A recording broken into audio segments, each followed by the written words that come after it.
Bob Schrupp, physical therapist. And I'm Brad Heineck, physical And therapist. together we are the most famous physical therapists on the internet. In our In opinion. our opinion, although it's starting to become true, Brad. Yeah, we've got, our hits are going up, our That's right. subscribers are coming back and asking us good questions, we're gonna answer some today. That's right. Well, what are we talking about right now?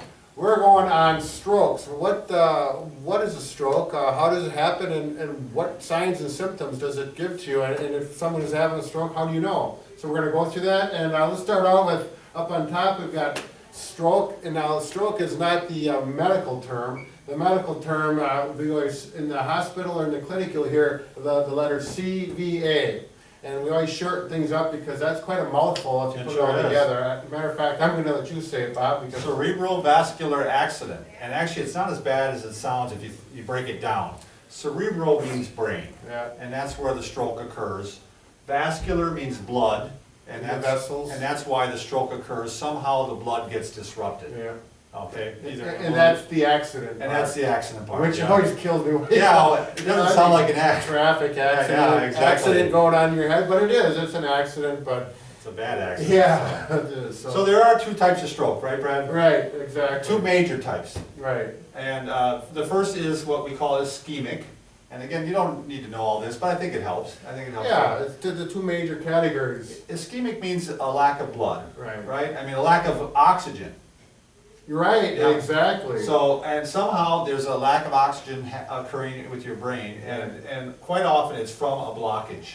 And that blood clot could actually occur right at the spot. You know, the artery could have become narrowed up at that spot, Right. or it could have migrated from somewhere else. Right. The blood clot and lodged itself there. So even to clarify that for you, if you're not following, Bob, you're saying that the blood vessels feeding your brain blood with has oxygen to make you think and make the brain survive healthy.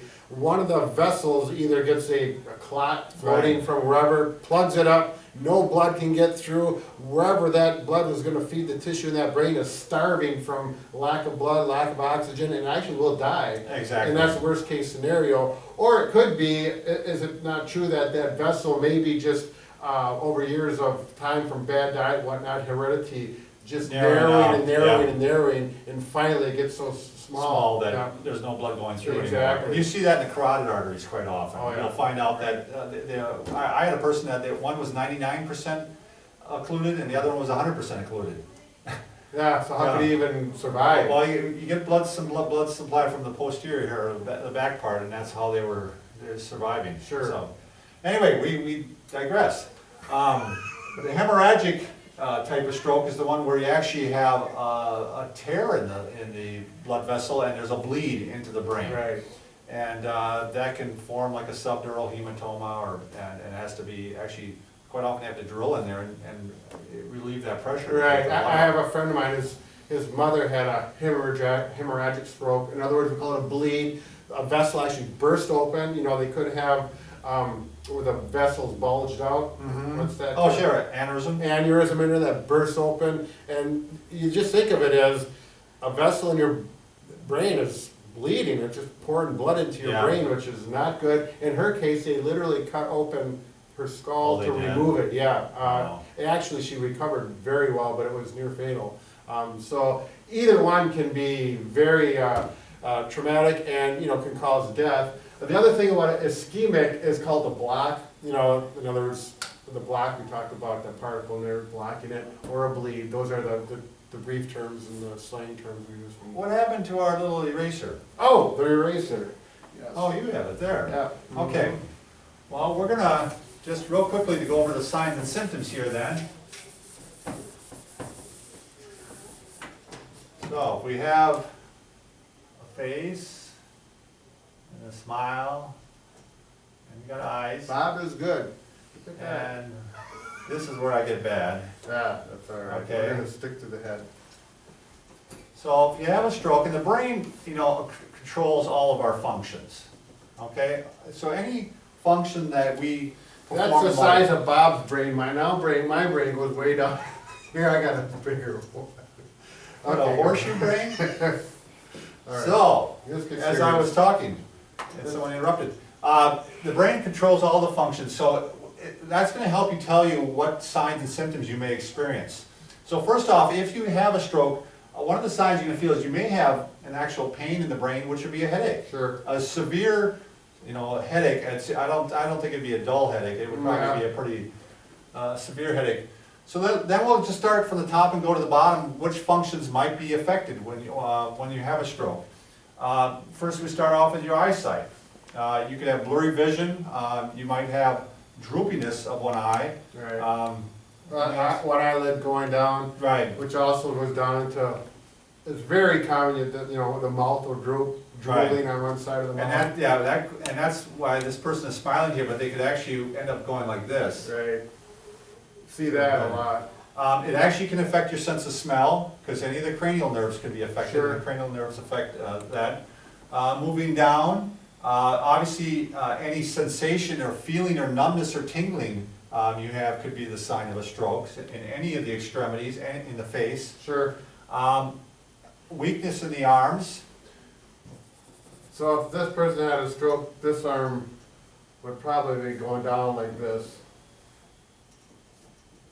Exactly. Because it loses strength and it'll be flaccid. Weakness in the leg, and actually a lot of times what we call foot drop, where you're unable to hold your foot up and it actually slaps down. Yeah. That would be the sign of a stroke also.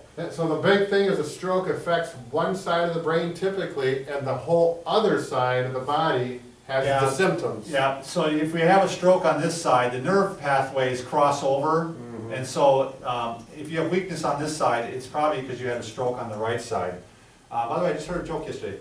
That all left-handers, this fits with what we're talking about. Yeah, okay. When you're left-handed, they're the only right-minded people.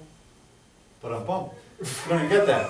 Okay, so now, just very quickly, because I don't want you to have to remember all this, if you're under duress and trying to figure out if you're having a stroke, because the whole thing about having a stroke is time is of the essence. Right. They do have treatments now that if you can get there within 3 hours, they can help sometimes reverse the damage that is being done by the stroke. Particularly if it's a block, right? Especially if it's a block. Where they get some medication and they'll open up that block. They'll dissolve it. Right. So, anyway, we want you to remember the acronym FAST. Okay? So these are the three things you can do, and then the last thing you can do if someone's having a stroke. And these are some of the most common ones. The first thing you're going to do is look at their face and ask them what to do what, Brad? Smile. You ask them to smile. If they can't, one side droops down, Right. that's going to indicate that, that may mean they're having a stroke. Now there's other things that can cause that, but again, it's a warning sign. Or if they can't respond. If they can't respond, that's getting to this one, Okay. speech. You're jumping ahead. So that's face, then arm. Yeah, the arm one would be, you have them raise their arms up, and one, Fred, raise your arm, and one, either he can put it up and it drifts down, or he can't raise it at all. That would be the second sign.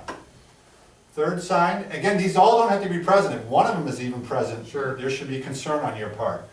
This last one is speech, the one that you're going to ask them to do, and you just ask them to repeat a phrase, Brad, can you say the rain in Spain falls mainly on the plain? The rain in Spain falls, I can say it falls mainly in the So plain. you're good. Right. So if any one of those three things occur, you're then going to want to go to the last one, which is time, which is of the essence. You want to call 911. Yeah. Because that's what's Get going to into be the present. So, all right, those are the signs and symptoms, Brad. Anything else you want to add?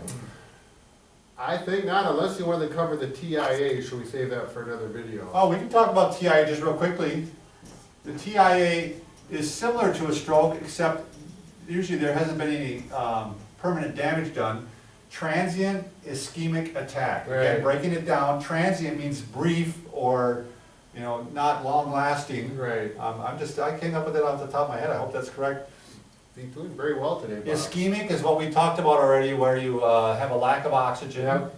And attack. It's not accident. I don't know why I said this is an attack. And the common thing you'll hear with TIA, in the medical field, everyone talks TIAs, otherwise they say a mini stroke. I had a mini stroke last night, and symptoms with this can be the same as up here, but they last brief, they recover, and they go back to normal. My father-in-law had it. He had some blurry vision, and it was a wake-up call to him. He changed his diet and smoking and such. So Yeah, could be a spasming of the arteries, Mhm. which, close up and especially if there's kind of a blockage there already. Sure, And there's not as much they're room, already compromised.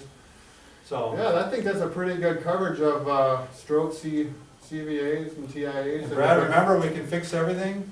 We can fix just about everything but a broken heart. Very good.